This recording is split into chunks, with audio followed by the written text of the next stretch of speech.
feet and let the chores go. It is National No Housework Day, and we're giving you permission to observe this holiday. And we're enjoying that some of our viewers are celebrating with us by sharing some of their photos that we have to share with you today. Here's Heather Daves from Sun Valley. She posted this of her kids leaving their breakfast dishes this morning. But here's the best thing. I love this because they're really close, Heather, because they left out a little bit of dish soap. They were so close, but nonetheless, it's No Housework Day, so don't come down hard on them. Now, what mom can't relate to this one? Andrea Keaton of Boise, Idaho sent us a picture of her kids' playroom. Sorry, kids, mom is taking the day off today. Thanks for submitting, Andrea. And by the way, those little pink galoshes of your daughters are so adorable. Christy Stansel of Nampa, Idaho sent us a picture of a sink full of dishes too, though I don't consider that full. But Christy, I want to know, is that garbage in the sink? Because if so, I think that we're kindred spirits. I am not sure why, but garbage always ends up in my sink too, and I just don't get it because it's double work for us, right? Why can't we just put it in the garbage can? And it's only fair that I get to observe the day too, right? So I snapped this picture this morning on the way to the studio, and this is the smallest pile of laundry I have seen on my couch in quite some time. So keep the fun going, be courageous, and post pictures of you giving up on the housework today. Plus, you know, one of the benefits of hosting the show is that I can hijack it too. So this week has been packed full of monumental sporting events. March Madness, the Masters, baseball season is off and running. Well, Idaho is packed with athletic and talented kids too. And I want to give a quick shout out to my own son's hockey team, the Junior Stillheads Bantam AA team, who's in Florida right now battling it out at the USA Hockey National Championships. Good luck, boys. Me and my cowbell are on our way. Well, coming up on today's show, our Parenting with Love and Logic series continues with Dr. Eric Eschen. Today we are talking about consequences. And if you are a golf fan, you know the Masters kicked off this week. We're headed outside to learn from the wedge whisperer, and we're going to talk about why golf may be the perfect sport for you. This golf pro may have met his match. Have you ever dreamed of spending your summer traveling around Idaho in an RV? It may be more affordable than you think. We'll have answers you'd like to know. So sit back, relax, the housework can wait. We'll be right back.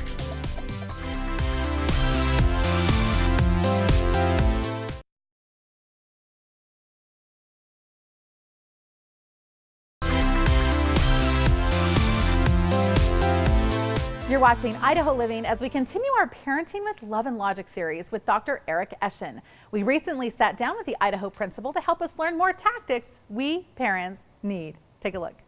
You're watching part 2 of our 2-part series with Parenting with Love and Logic. We have invited Dr. Eric Eschen, principal from Pathways Middle School and also instructor for Parenting with Love and Logic. Thank you. I've been trying your techniques. I'm loving it, Eric. Excellent. My son's not loving it, but I'm loving it. Okay, so what are we talking about today?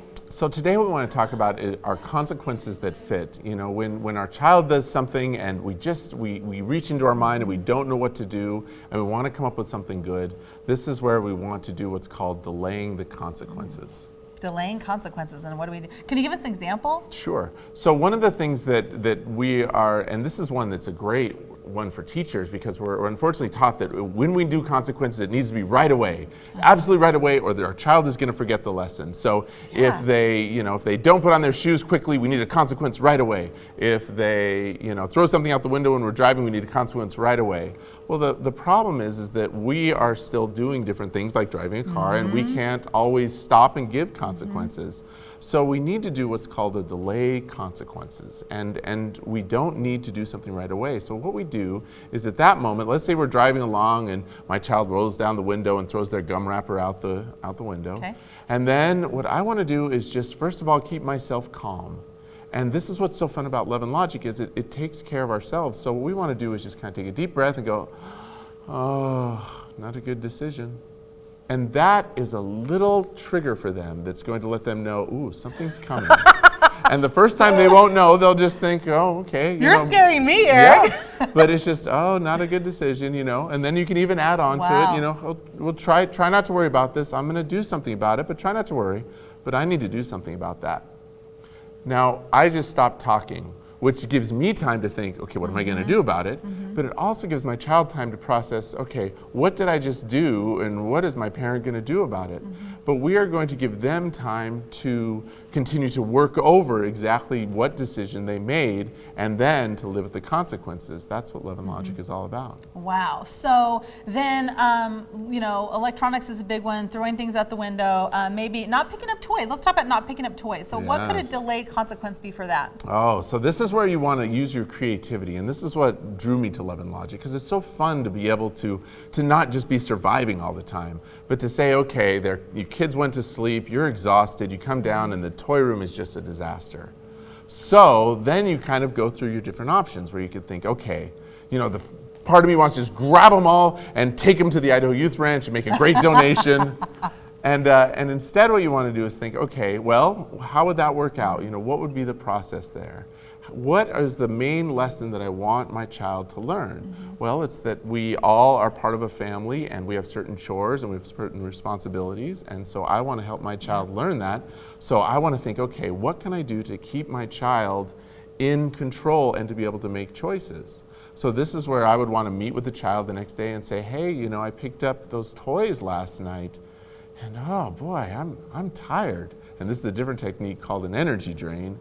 But, you know, and so, you know, I don't know if I'm going to have energy to take you over to your friend's house, or I don't know if I'm going to have energy to make you that special breakfast this morning because I was so tired after picking up those toys.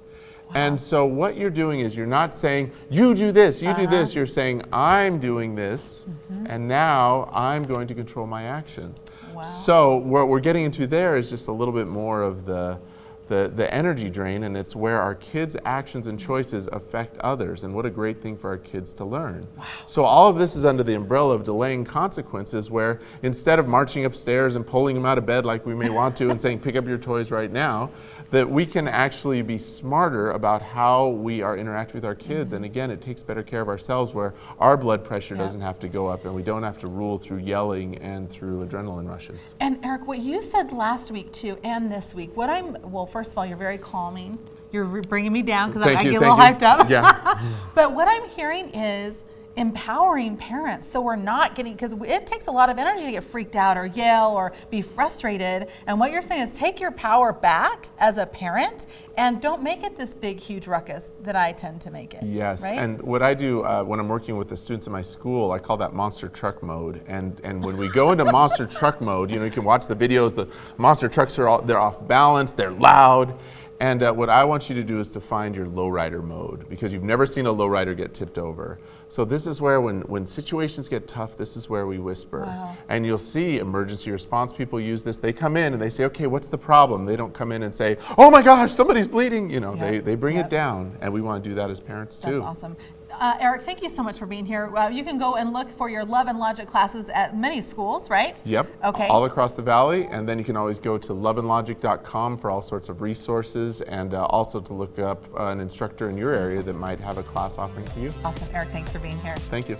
And we want you to head on over to the Idaho Living Facebook page, because we've got all kinds of fun things from Eric and Parenting with Love and Logic on our site there. Plus, you can look at the last week's Part 1 series, which was wonderful as well. So thank you for joining us. We'll be right back.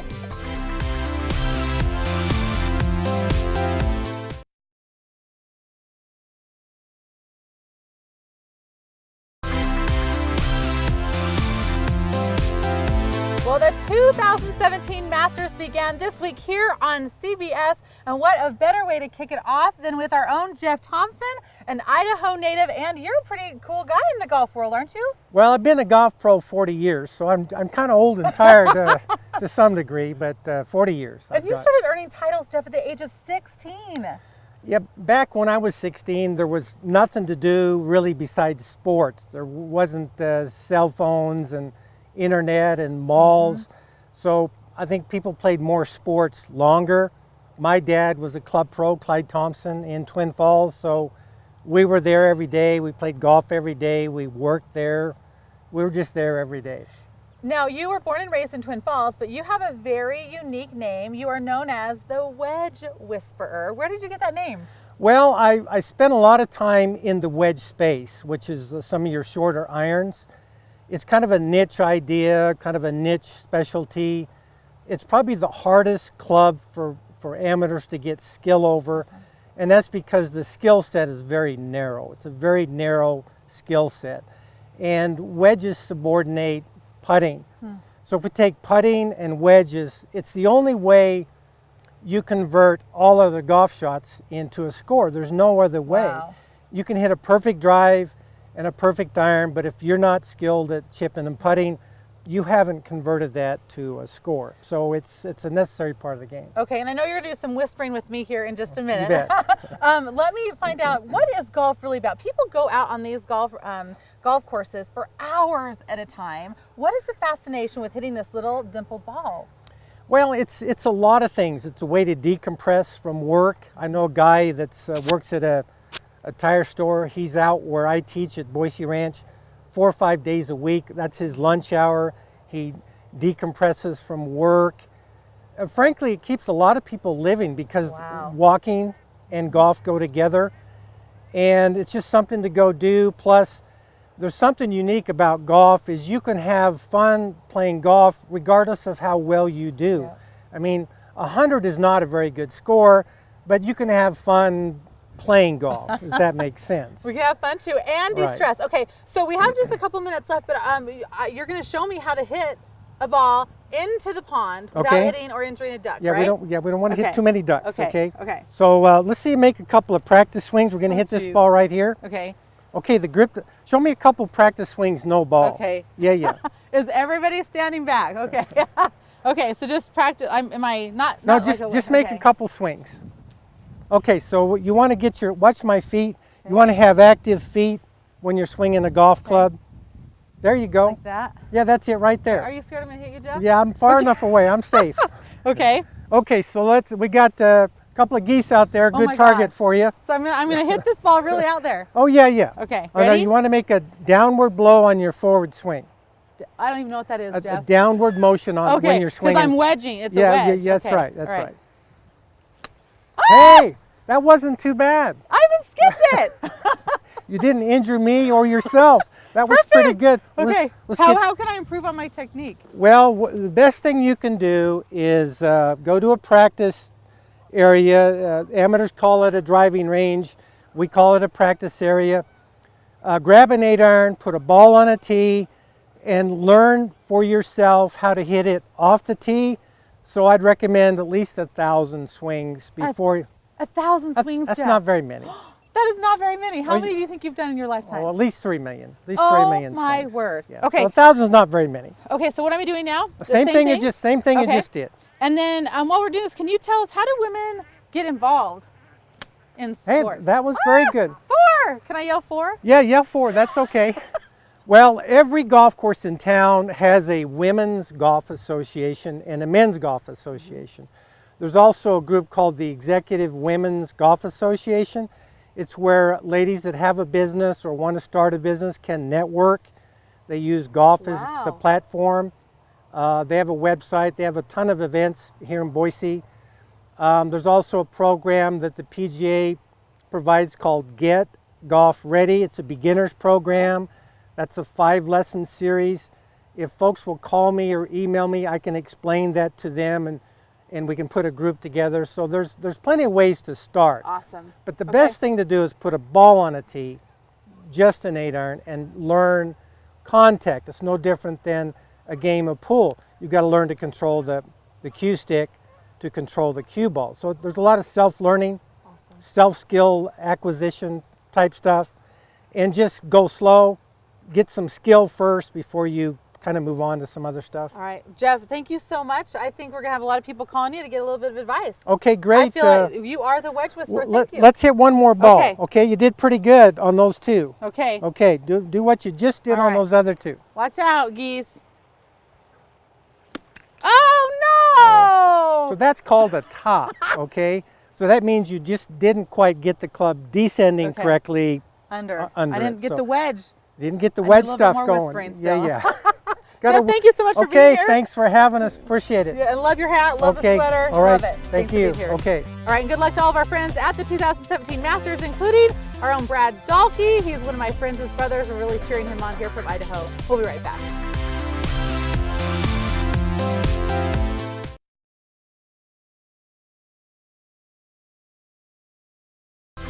This segment is sponsored by Hansen Injury Law.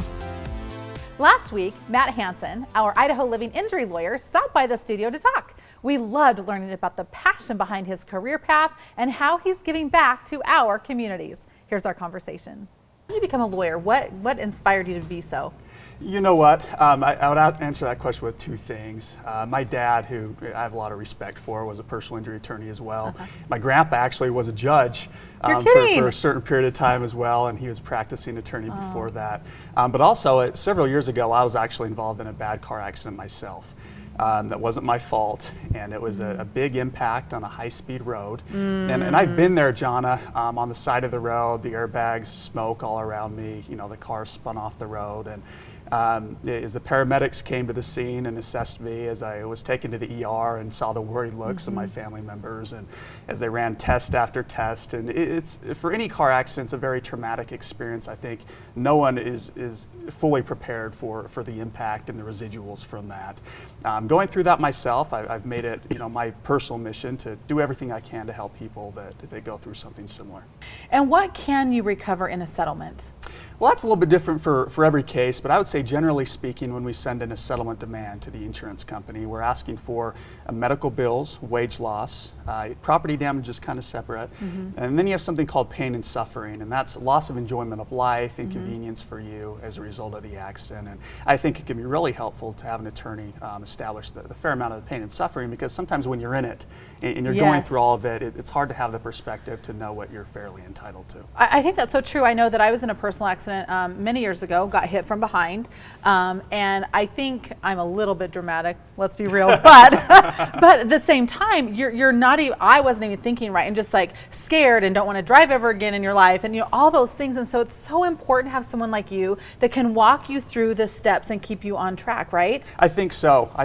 It's because most of us, including myself, offer free consultations. It's at least worth the call to sit down. It takes an hour and you leave with peace of mind, whereas before you came in with a lot of confusion probably, and it's a very overwhelming experience, and we try to make it better for our clients and put them in a spot where they can just focus on getting better with their doctors, and we handle the rest. I love that. Now, you've also written a book. How can people get the Idaho accident book that you authored? They can get it by going to idahoaccidentbook.com or by calling 208-996-3330, and it's free. Okay, so get your free book from Matt. Now, also, Matt, you do something that's very, very unique, I think, and it kind of stems from when you got in an accident when you were younger, right? So tell us a little bit about an opportunity for giving back. It does. You know, when I was in that accident, I was a student and also working at the time. I was very busy, and I know firsthand how difficult it can be to be sitting in class when maybe your back hurts or you have a headache and focus on what's going on, and I struggled with that quite a bit. And so what we've done is we've created a scholarship that we offer to people, students that have been involved in accidents or bicycle accidents or any kind of a personal injury accident. And your viewers can find out more by going to our website at hanseninjurylawfirm.com. Awesome. We love scholarships. Thank you so much for giving You're back. welcome. Thank you for helping us navigate those sticky situations in auto accidents. We appreciate you being here. Thank you for having me.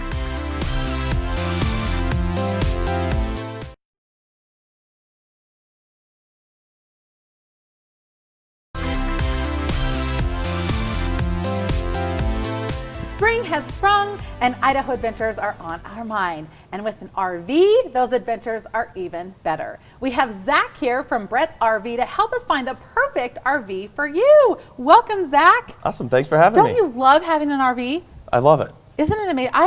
We bought ours a couple of years ago, and we travel a lot for hockey and lacrosse, and so we bought it, and it is amazing. It fits the whole lacrosse team, as a matter of fact, but it's so fun. Oh, yeah. So you are here to help us all find our own, right? Absolutely. So what do we need to know? Well, you got to think about a couple things. So with you, what does a normal hotel stay cost on the road? $150, $200 a night. And per night. So if we've got RVs over there at the show, travel trailers, different price points on stuff, but you're $130 a month for a travel trailer. How many nights in a hotel is that? Yeah, a few. So if you were traveling a couple times a month, it would make your payments for something that you could own yourself, get out with the family, dogs, go make some memories yourself and have fun. And I think, good point, because I think when we purchased ours, we thought about it as an investment because we were going to save a lot of, time. It saves us time because we don't have to stop. We don't have to stop and go to the bathroom. We don't have to stop and make anything for, dinner. It's all right there. I love it. So when people are getting, excited about an RV, what are some of the things they need to know about and how can they find out more from you? So a couple different things. I mean, the biggest ones is how you're going to use it. Like you've got a very specific, you're taking the hockey team, you're traveling, so that's going to be a different need than somebody who just wants to get up in the hills, escape from people, go have fun up there. So just really dialing down, you've got an idea of what your needs and wants are, and then a rough financial parameter of where you want to be, so we can help you fit an RV into those exact parameters. And I think people would be kind of surprised at some of the price points, because I think a lot of us think, oh, I could never afford an RV, right? So tell us a little bit about the, the pricing that can happen with some of these different levels of RVs. So you've got travel trailers over there at our show going on at the Village. You can get into those for $130 a month. $130 a month is one night in a hotel room. So you can get into something like that, get out there. Depending on what you guys are going to use, we've got your Class C motorhomes like you've got over there for $700 a month. And then we've also got the big monsters that you see driving down the road. You feel like a rock star in those things. Oh, absolutely. 45 feet long. You're a beast. Yeah. Well, and it's funny because one of the things that I did when I was starting with we kind of high centered it on our first trip out. We didn't know what I thought, we can go down that road. Sure, why not? It's so fun. But I have a question for you. So is it considered camping still if you take your RV? Because we go camping with all our friends and we pull up in our RV. It's still camping, right? There's different terms, so it's called glamping at that point. So you're just camping in luxury. Okay, I'm a glamper. Tell us real quickly about your show, when people can come down and see you, what the times are, and come and get your new RV for summer. Sure. Come down, check us out.